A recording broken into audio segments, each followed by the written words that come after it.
ಜಗದೀಶ್ ಶೆಟ್ಟರ್ ಅವ್ರಿಗೆ ಸ್ವಲ್ಪ ಜವಾಬ್ದಾರಿ ಕೊಟ್ಟರು ಅಂತ ಅನ್ಸುತ್ತೆ ಸರ್. ಹೇಗೆ ಸೆಂಟ್ರಲ್ ಮಿನಿಸ್ಟರ್ ಆಗ್ಬೋದು ಅನ್ನುವಂಥ ನಿರೀಕ್ಷೆ ಕೂಡ ಐತಿ. ನೋಡಿ, ಪಕ್ಷ ಯಾವ ಜವಾಬ್ದಾರಿ ಕೊಡ್ತಾರೆ. ನಂಗೆ ಇಲ್ಲಿ MP ಎಲೆಕ್ಷನ್ ಕಾಂಟೆಸ್ಟ್ ಮಾಡೋಂದ್ರು ಮಾಡಿದ್ದೀನಿ.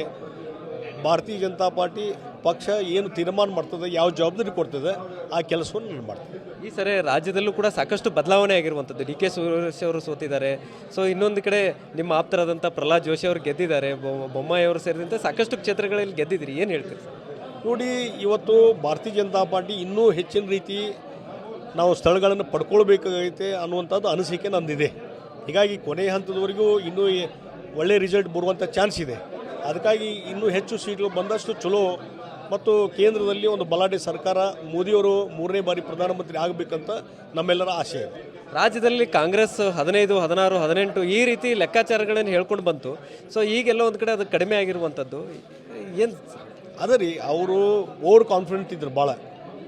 ನಾವು ಗ್ಯಾರಂಟಿದು ಒಂದು 10% ಇಫೆಕ್ಟ್ ಆಗಿರ್ಬೋದು. ಆದರೆ ಗ್ಯಾರಂಟಿದಲ್ಲೇ ನಾವು ಗೆದ್ದು ಬರ್ತೀವಿ, ಇಲೆಕ್ಷನ್ ಮಾಡ್ತೀವಿ ಅನ್ನುವಂಥ ಅಪೂರ್ವ ಜೇನು ಸಾಕಣೆ ಮಾಡಿ ವರ್ಷಕ್ಕೆ 5 ಕೋಟಿ ಗಳಿಸ್ತಿದ್ದಾರೆ. ನೀವು ಕೂಡ ಅವರಿಂದ ಕಲಿಬೇಕಾ? ಅವ್ರ ಜೊತೆ ವಿಡಿಯೋ ಕಾಲ್ನಲ್ಲಿ ಮಾತಾಡಬೇಕಾ? ಈಗಲೇ ಫ್ರೀಡಮ್ ಆ್ಯಪ್ ಡೌನ್ಲೋಡ್ ಮಾಡಿ. ಭ್ರಮೆಯಲ್ಲಿದ್ರಲ್ಲ, ಅದಕ್ಕೆ ಜನತೆ ಸರಿಯಾದಂಥ ಉತ್ತರ ಕೊಟ್ಟಿದ್ದಾರೆ. ಏನು ಸರ್, ಚುನಾವಣೆ ಬಳಿಕ ರಿಸಲ್ಟ್ ಬಳಿಕ ಸರ್ಕಾರ ಶೇಕ್ ಆಗ್ಬೋದು? ನಾವು ಸಂದರ್ಭದಲ್ಲಿ ಏನಾಗ್ತದೆ ಹೇಳಕ್ಕೆ ಬರೋದಿಲ್ಲ. ಒಳ ಬೀಗದಿ ಭಾಳದ. ಈಗ ಎಷ್ಟೋ ಜನ ಮಿನಿಸ್ಟ್ರು ಮಕ್ಕಳು ಅವರೆಲ್ಲ ಸೋತಿದ್ದಾರೆ. ಆ ಹಿನ್ನೆಲೆಯಲ್ಲಿ ಯಾರನ್ನ ಅವ್ರು ತೆಗಿತಾರೋ ಬಿಡ್ತಾರೋ ಅದ್ರ ಮೇಲೆ ಗೊಂದಲ ಮುಂದುವರೆದಿದೆ. ಏನಾಗ್ತದೆ, ಎಕ್ಸ್ಪೋಸ್ ಆಗ್ತದೆ, ಯಾವ ಸಂದರ್ಭ ಸ್ಫೋಟ್ ಆಗ್ತದೆ ಹೇಳಕ್ಕೆ ಬರೋದು. ಕಡೆಯದಾಗಿ ಶೆಟ್ಟರ್ ಅವರು ಯಾವಾಗಿರಲೂ ಅಧಿಕಾರಕ್ಕೆ ಬೆನ್ನು ಬಿದ್ದವರು ಅನ್ನುವಂಥ ಆರೋಪ ಕೂಡ ಇತ್ತು. ಈ ಕಾಂಗ್ರೆಸ್ನವ್ರಿಗೆ ಏನು ಹೇಳಕ್ಕೆ ಇಷ್ಟಪಡ್ತೀವಿ? ನೋಡಿ, ಪಾರ್ಟಿಯವ್ರು ಏನು ಜವಾಬ್ದಾರಿ ಕೊಡ್ತಾರೆ ಅದನ್ನು ಮಾಡ್ತೀನಿ. ಪಾರ್ಟಿಯವ್ರು ಏನು ಜವಾಬ್ದಾರಿ ಕೊಟ್ಟರೆ ಅದು ಮಾಡಿದ್ದೀನಿ ಹೊತ್ತು. ಆ ಹಿನ್ನೆಲೆಯಲ್ಲಿ ಇವತ್ತು ಇಲ್ಲಿ MP ಎಲೆಕ್ಷನ್ ನಿಲ್ಲ ಅಂತಂದು ನಿಂತಿದ್ದೀನಿ. ಬಟ್ ಜನನೂ ಬೆಂಬಲ ಕೊಟ್ಟಿದ್ದಾರೆ. ಸೊ ಇದಿಷ್ಟು ಸದ್ಯ ಜಗದೀಶ್ ಶೆಟ್ಟರ್ ಅವ್ರ ಮಾತು. ಕ್ಯಾಮ್ರಾಮನ್ ಪ್ರವೀಣ್ ಜೊತೆ ಸಹದೇವ್ ಮಾನೆ TV9 ಬೆಳಗಾವಿ. ಜಗದೀಶ್ ಶೆಟ್ಟರ್ ಅವ್ರಿಗೆ ಸ್ವಲ್ಪ ಜವಾಬ್ದಾರಿ ಕೊಟ್ಟರು ಅಂತ ಅನ್ಸುತ್ತೆ ಸರ್. ಹೇಗೆ ಸೆಂಟ್ರಲ್ ಮಿನಿಸ್ಟರ್ ಆಗ್ಬೋದು ಅನ್ನುವಂಥ ನಿರೀಕ್ಷೆ ಕೂಡ ಐತಿ. ನೋಡಿ, ಪಕ್ಷ ಯಾವ ಜವಾಬ್ದಾರಿ ಕೊಡ್ತಾರೆ. ನಂಗೆ ಇಲ್ಲಿ MP ಎಲೆಕ್ಷನ್ ಕಾಂಟೆಸ್ಟ್ ಮಾಡೋಂದ್ರು ಮಾಡಿದ್ದೀನಿ.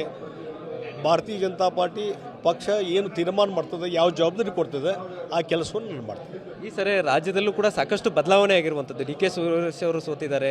ಸೊ ಇನ್ನೊಂದು ಕಡೆ ನಿಮ್ಮ ಆಪ್ತರಾದಂಥ ಪ್ರಹ್ಲಾದ್ ಜೋಶಿ ಅವರು ಗೆದ್ದಿದ್ದಾರೆ. ಬೊಮ್ಮಾಯಿ ಅವರು ಸೇರಿದಂತೆ ಸಾಕಷ್ಟು ಕ್ಷೇತ್ರಗಳಲ್ಲಿ ಗೆದ್ದಿದ್ದೀರಿ. ಏನು ಹೇಳ್ತೀರಿ ಸರ್? ನೋಡಿ, ಇವತ್ತು ಭಾರತೀಯ ಜನತಾ ಪಾರ್ಟಿ ಇನ್ನೂ ಹೆಚ್ಚಿನ ರೀತಿ ನಾವು ಸ್ಥಳಗಳನ್ನು ಪಡ್ಕೊಳ್ಬೇಕಾಗೈತೆ ಅನ್ನುವಂಥದ್ದು ಅನಿಸಿಕೆ ನಂದಿದೆ. ಹೀಗಾಗಿ ಕೊನೆ ಹಂತದವರೆಗೂ ಇನ್ನೂ ಒಳ್ಳೆ ರಿಸಲ್ಟ್ ಬರುವಂಥ ಚಾನ್ಸ್ ಇದೆ. ಅದಕ್ಕಾಗಿ ಇನ್ನೂ ಹೆಚ್ಚು ಸೀಟ್ಗಳು ಬಂದಷ್ಟು ಚಲೋ ಮತ್ತು ಕೇಂದ್ರದಲ್ಲಿ ಒಂದು ಬಲಾಢ್ಯ ಸರ್ಕಾರ, ಮೋದಿಯವರು 3ನೇ ಬಾರಿ ಪ್ರಧಾನಮಂತ್ರಿ ಆಗಬೇಕಂತ ನಮ್ಮೆಲ್ಲರ ಆಶೆ ಇದೆ. ರಾಜ್ಯದಲ್ಲಿ ಕಾಂಗ್ರೆಸ್ 15, 16, 18 ಈ ರೀತಿ ಲೆಕ್ಕಾಚಾರಗಳನ್ನು ಹೇಳ್ಕೊಂಡು ಬಂತು. ಸೊ ಈಗೆಲ್ಲ ಒಂದು ಕಡೆ ಅದು ಕಡಿಮೆ ಆಗಿರುವಂಥದ್ದು ಏನು? ಅದೇ ರೀ, ಅವರು ಓವರ್ ಕಾನ್ಫಿಡೆಂಟ್ ಇದ್ರು ಭಾಳ. ನಾವು ಗ್ಯಾರಂಟಿದು ಒಂದು 10% ಇಫೆಕ್ಟ್ ಆಗಿರ್ಬೋದು.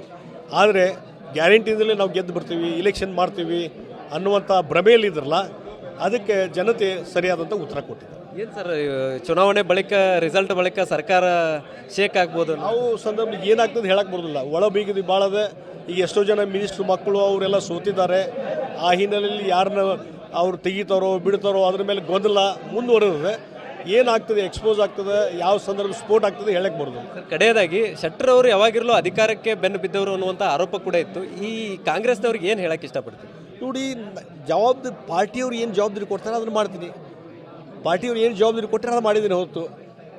ಆ ಹಿನ್ನೆಲೆಯಲ್ಲಿ ಇವತ್ತು ಇಲ್ಲಿ MP ಎಲೆಕ್ಷನ್ ನಿಲ್ಲ ಅಂತಂದು ನಿಂತಿದ್ದೀನಿ. ಬಟ್ ಜನನೂ ಬೆಂಬಲ ಕೊಟ್ಟಿದ್ದಾರೆ. ಸೊ ಇದಿಷ್ಟು ಸದ್ಯ ಜಗದೀಶ್ ಶೆಟ್ಟರ್ ಅವ್ರ ಮಾತು. ಕ್ಯಾಮ್ರಾಮನ್ ಪ್ರವೀಣ್ ಜೊತೆ ಸಹದೇವ್ ಮಾನೆ TV9 ಬೆಳಗಾವಿ.